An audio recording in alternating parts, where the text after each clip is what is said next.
আসসালামু আলাইকুম বন্ধুরা, আশা করি সবাই সুস্থ আছেন। বন্ধুরা, স্ক্রিনে বর্তমানে আপনারা যেই ছবিটির দৃশ্য দেখছেন, এটি আমার আপনার কাছে সাধারণ দৃশ্য মনে হলেও যুক্তরাষ্ট্রের কাছে এটি কোনো সাধারণ দৃশ্য নয়। বরঞ্চ তাদের ৪০ বছরের যে গবেষণা এবং সাধনা ইরানের হাতে যে চলে গেছে তার প্রমাণপত্র হলো এটি। রিসেন্টলি যুক্তরাষ্ট্র ইরানের বিরুদ্ধে প্রায় ৪৯টি টামাহক মিসাইল ব্যবহার করে। আপনারা নিশ্চয়ই জানেন, যুক্তরাষ্ট্র নিজে এটি স্বীকার করেছে। এই ৪৯টি টামাহক মিসাইলের মধ্যে একটি টামাহক মিসাইল অবিস্ফোরিত অবস্থায় এর ভেতরে থাকা অত্যন্ত গুরুত্বপূর্ণ যে হানেওয়েল নেভিগেশন সিস্টেম রয়েছে তা অবিস্ফোরিত অবস্থায় থেকে যায়।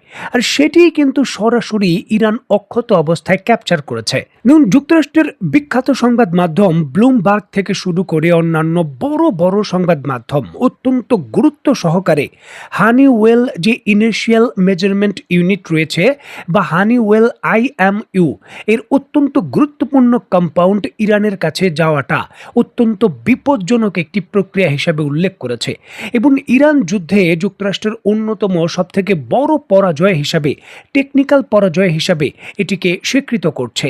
দেখুন, যুদ্ধক্ষেত্রে সাধারণত এমন মিসাইলই ফায়ার করা হয় যেটি অন্তত পক্ষে ৯৯% গিয়ে বিস্ফোরণের গ্যারান্টি রাখে এই ধরনের মিসাইল। তবে ২০২৬ সালে আমেরিকা ইতিমধ্যেই ইরানের বিরুদ্ধে ৮৫০টির বেশি বা প্রায় ১,০০০-এর মতো টামাহক মিসাইল ফায়ার করে ফেলেছে। আমেরিকা তার মিসাইল সংকটের কারণে বাধ্য হয়ে মার্কিন বাহিনী তাদের পুরনো যে রিজার্ভ বা ব্যাকলগড থেকে মিসাইল ব্যবহার করেছে, যেগুলোর ফিউজ বা ডেটোনেটর যান্ত্রিক ত্রুটির কারণে কাজ নাও করতে পারে এমন আশঙ্কা থাকার পরও তারা কিন্তু সেই মিসাইল ব্যবহার করতে বাধ্য হয়েছে। ৪৯টি সেই ধরনের মিসাইল ব্যবহার করলেও সেখানে একটি মিসাইল সরাসরি শেষ পর্যন্ত বিস্ফোরণ ঘটাতে পারেনি এবং অক্ষত অবস্থায় এটি ইরানের কাছে পুরোপুরিভাবে যে এর ইন্টারনাল অর্গান ছিল তা সহিত কিন্তু ইরানের কাছে পৌঁছে গেছে। এবং এটি শুধু যুক্তরাষ্ট্রের জন্য ঝুঁকি নয়, পুরো পৃথিবীতে মার্কিন যুক্তরাষ্ট্রের মিসাইলের উপর নির্ভরশীল তার যত মিত্র রয়েছে তাদের জন্য একটি বড় ঝুঁকি হিসাবে বিবেচনা করা হচ্ছে। কারণ এটি শুধুমাত্র ইরান নয়, এটি সরাসরি চীন এবং রাশিয়ার মতো দেশও রিভার্স ইঞ্জিনিয়ারিং করে এই মিসাইলকে প্রতিহত করা এবং এই মিসাইলের প্রযুক্তি তাদের নিজের মিসাইলে ব্যবহার করার ক্ষেত্রে যুগান্তকারী অগ্রগতি লাভ করতে পারে।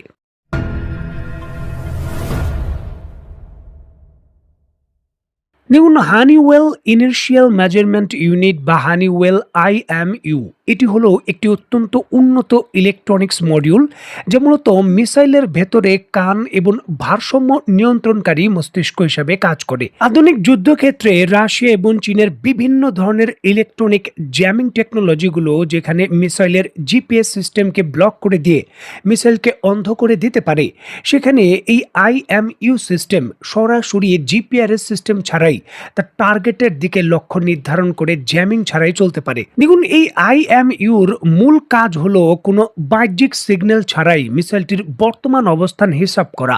মিসাইলটি যখন লঞ্চ করা হয় তখন তার প্রাথমিক অবস্থান সিস্টেমে দিয়ে দেওয়া হয়। এর প্রতি মিলি সেকেন্ডে জাইরোস্কোপ এবং এর যে অ্যালগোরিদম মিটার রয়েছে তা থেকে আসা ডেটা প্রসেস করার মাধ্যমে মিসাইলের ভেতর অভ্যন্তরীণ যে কম্পিউটার সিস্টেম রয়েছে তা জটিল গাণিতিক হিসাব থেকে বের করে মিসাইলটি ঠিক কোথায় আছে এবং গতিপথ কোন দিকে যাচ্ছে এবং লক্ষ্যবস্তু আর কত দূর। দেখুন, এই গাইডেন্স সিস্টেমের কারণে প্রায় ১.৫ থেকে ২,০০০ কিলোমিটার দূরের রেঞ্জের যে কোনো টার্গেটকে নিখুঁতভাবে কোনো সিগন্যাল ছাড়াই টামাহক মিসাইল গিয়ে হিট করতে পারে। এবং টামাহক মিসাইলের সবথেকে বড় যে সক্ষমতা, এটি মাটির অনেকটা কাছাকাছি দিয়ে উঠতে পারে। ভূমি থেকে মাত্র ৫০ ফিট উচ্চতায় এটি উঠতে পারে। কোনো ঘর বাড়ি বা বিভিন্ন ধরনের পাহাড়ের সঙ্গে এটি যে ধাক্কা খায় না, এর মূল কিন্তু নেভিগেশনের সিস্টেমের কাজ এই IMU সিস্টেমই করে, যেটি তৈরি করতে যুক্তরাষ্ট্রের বহু বছরের গবেষণা এবং বহু অর্থ খরচ করতে হয়েছে। দেখুন, যুক্তরাষ্ট্র মোটামুটি তার লং রেঞ্জের যত ধরনের মিসাইল রয়েছে সেই সকল মিসাইলের যে প্যাসিভ গাইডেন্স সিস্টেম রয়েছে তার জন্য হানিওয়েলের এই IMU সিস্টেমই ব্যবহার করে। মানে যুক্তরাষ্ট্রের মিসাইল গাইডেন্স সিস্টেমের যে প্রধান মূল মেরুদণ্ড রয়েছে সেটা একেবারে দুর্ঘটনাক্রমে বা বলতে পারেন যুক্তরাষ্ট্রের জন্য এটি অনেকটা দুর্ভাগ্যের মতো অক্ষত অবস্থায় ইরানের কাছে পৌঁছে গেছে।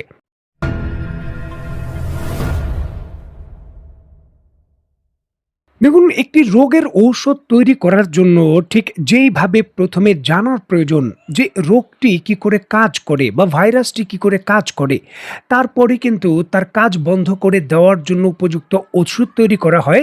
ঠিক সেইভাবে যুক্তরাষ্ট্রের টামাহক মিসাইল এবং মিসাইলগুলো প্রতিহতের জন্য প্রথমে ভালো করে জানা দরকার যে এর গাইডেন্স সিস্টেম কি করে কাজ করে। ইরানের কাছে বর্তমানে হানিওয়েলের IMU সম্পূর্ণ অক্ষত অবস্থায় চলে গেছে। এখন যুক্তরাষ্ট্রের মিসাইল সিস্টেমগুলো কি করে কাজ করে এবং কি কি পদক্ষেপ নিলে সেই মিসাইলগুলোকে আকাশ প্রতিরক্ষা মাধ্যমে প্রতিহত করা যাবে, ইরান এগুলো এখন ভালোভাবে প্রিপারেশন নিয়ে তার প্রযুক্তিকে আরও ভালোভাবে তৈরি করতে পারবে। আকাশ প্রতিরক্ষা ব্যবস্থাগুলোর অ্যালগোরিদমকে আরও ভালোভাবে তারা সেট করতে পারবে। দেখুন, এই প্রযুক্তি ইরানের যে ড্রোন গবেষণা এবং ড্রোনের উন্নত প্রযুক্তি ব্যবহারের যে বিষয় সেখানে বিপ্লব আনতে পারে।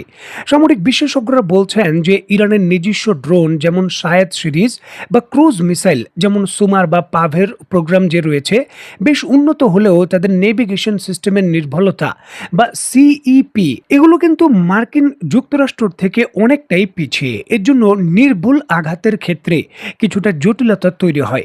ইরান যদি হানিওয়েলের IMU এর ভেতরে থাকা রিং লেজার জাইরোস্কোপ এবং উন্নত যে ম্যামস প্রযুক্তি রয়েছে তা নকল করতে পারে, তবে তাদের নিজস্ব মিসাইল এবং ড্রোনগুলো নির্ভুলতার নাটকীয়ভাবে সক্ষমতা বেড়ে যাবে। এর ফলে তারা পশ্চিমা নিষেধাজ্ঞাকে ফাঁকি দিয়ে অত্যন্ত নিখুঁত এবং দূরপাল্লার অস্ত্র তৈরি করতে পারবে, তাও আবার কম খরচে। ইরানের ড্রোনগুলো তখন 2000 কিলোমিটার রেঞ্জে বিভিন্ন ধরনের যে রাশিয়া কিংবা চীনের যে GPS সিস্টেমের সহযোগিতা রয়েছে, বিশেষ করে বাইদু নেভিগেশন সিস্টেমের যে সহযোগিতা, তা ছাড়াই আরও নিখুঁতভাবে হিট করার ক্যাপাবিলিটি অর্জন করবে, যেটি ব্যাপক ভিত্তিতে ইরানের মিসাইলের বিপ্লব আনতে সক্ষম এবং ড্রোনের বিপ্লব আনতে সক্ষম। দেখুন, যুক্তরাষ্ট্র তাদের টামাহক মিসাইলগুলো যদিও প্রায় 30 থেকে 40 বছর ধরেই ব্যবহার করছে, তবে এই নতুন যে হানিওয়েল IMU প্রযুক্তি রয়েছে সেখানে যুক্তরাষ্ট্র বহু গবেষণা করেছে এবং বড় বিনিয়োগ করেছে যাতে টামাহক মিসাইলগুলো আরও নিচু দিয়ে উড়ে রাডারকে ফাঁকি দিতে পারে। আর এই জন্য এই গাইডেন্স সিস্টেম যে হানিওয়েল IMU রয়েছে তা গুরুত্বপূর্ণ ভূমিকা পালন করত। এখানে যুক্তরাষ্ট্রের বলতে পারেন প্রায় 40 বছরের কাছাকাছি গবেষণা এবং পরিশ্রমের ফল রয়েছে, যেটি অনেকটা ফ্রিতে ইরানের হাতে পৌঁছে গেছে। এবং মধ্যপ্রাচ্যের যুদ্ধক্ষেত্রে এটি ইরানের জন্য একটি বড় অর্জন হিসাবে সামরিক বিশেষজ্ঞরা দেখছে। ইরান যদি খুব ভালোভাবে এটাকে পর্যবেক্ষণ করে এর প্রযুক্তি আয়ত্ত করতে পারে তাহলে মধ্যপ্রাচ্যের দেশ তো বটেই, অন্তত কিছু কিছু ক্ষেত্রে রাশিয়া এবং চীনের মতো দেশ থেকেও উন্নত গাইডেন্স সিস্টেম প্রযুক্তি আয়ত্তর ক্ষেত্রে এগিয়ে থাকবে, কারণ তারা সরাসরি যুক্তরাষ্ট্রের প্রযুক্তি নকল করার সুযোগ পেয়েছে। দেখার বিষয়ে এই ক্ষেত্রে ইরান কি যুগান্তকারী অর্জন করতে পারে। তো বন্ধুরা, অত্যন্ত গুরুত্বপূর্ণ এই বিষয়টিকে কেন্দ্র করে আপনি ব্যক্তিগতভাবে কি মনে করছেন তা অবশ্যই কমেন্ট বক্সে লিখবেন। তো বন্ধুরা, আজকের মতো বিদায়, নতুন কোনো ভিডিও নিয়ে আবার দেখা হবে। সেই পর্যন্ত সবাই ভালো থাকবেন, সুস্থ থাকবেন এবং বাংলাদেশকে ভালোবাসবেন। আল্লাহ হাফেজ।